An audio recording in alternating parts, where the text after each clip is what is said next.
Guys আসসালামু আলাইকুম। তো আমরা কান্দাপাড়া স্কুলে ঘুরতে আইছি। তো আমাদের সামনে পিছনে কেউ নাই না।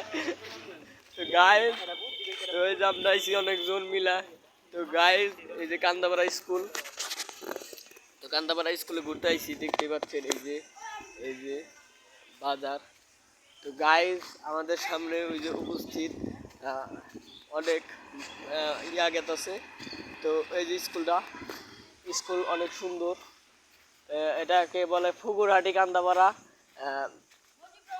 মজিব রহমান উচ্চ বিদ্যালয়। ও মজিবুর রহমান উচ্চ বিদ্যালয়। তো আমার কথা ভুল হয়ে গেছে। তো গাইজ, তো এই যে আমরা ছবি টবি তুলতেছি এনা। তো গাইজ এই ছোট বাচ্চারা বকা দেয় বুঝছেন।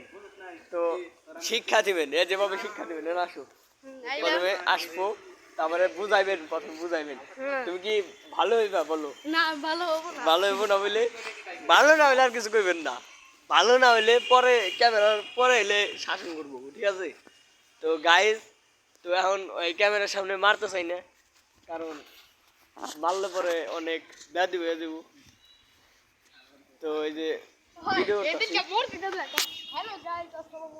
ছাড়ছি, তো এটা লাইভ করছি ছেড়ে দিছি, টিকটকে ছাড়ছি। তো আজকাল ঈদের দিন নাই, ঈদের দ্বিতীয় দিন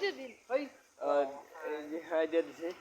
লাইভ করতেছি, তো সবাই লাইক কমেন্ট করবেন, শেয়ার করবেন। ইউটিউব সাইডে 1 মিলিয়ন ভিউ হয়, বুঝছ না? ঠাস করে ভিউ হয়ে গেলে ভাইরাল মনে করলেন।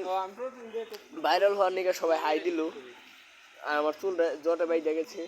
তো দোয়া করবেন সবাই। আর আমার দানি মুজা আইতেছে না, দেখেন এই যে কেউ আইসেন না বুঝছেন।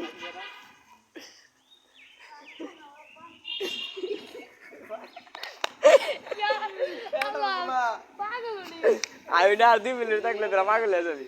তো গাইজ আমাকে পাগল বললো, কারণ আমি পাগলের মতো কই নেই, তা পাগল বললো না।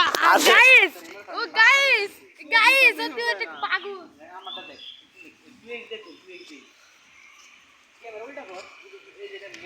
তো পাগল ছাগল অনেকেই যা কিছু বলবো কিছু কানে নেবেন না, কারণ ভিডিও করতে গেলে অনেক কিছু বলবো কিনা। মাইট ট্যারো খাওন নাকি টিকটকার অনেক মাইট ট্যারো খায়। টিকটকের অর্থ চাপড়ি টিকটকার চাপড়ি। ব্যাপার যাবার বুঝুন লাগে না, এটা তো চাপড়ি টিকটকার অর্থ কয়দিন পরে মাইট। তো গাইজ আমি মাইর খেতে রাজি, কিন্তু ভাইরাল হইতে রাজি না। তো ক্যামেরা দোষ না, মাথা নষ্ট ক্যামেরা, ফিলিংস ক্যামেরা। এটার নাম হলে ফিলিংস।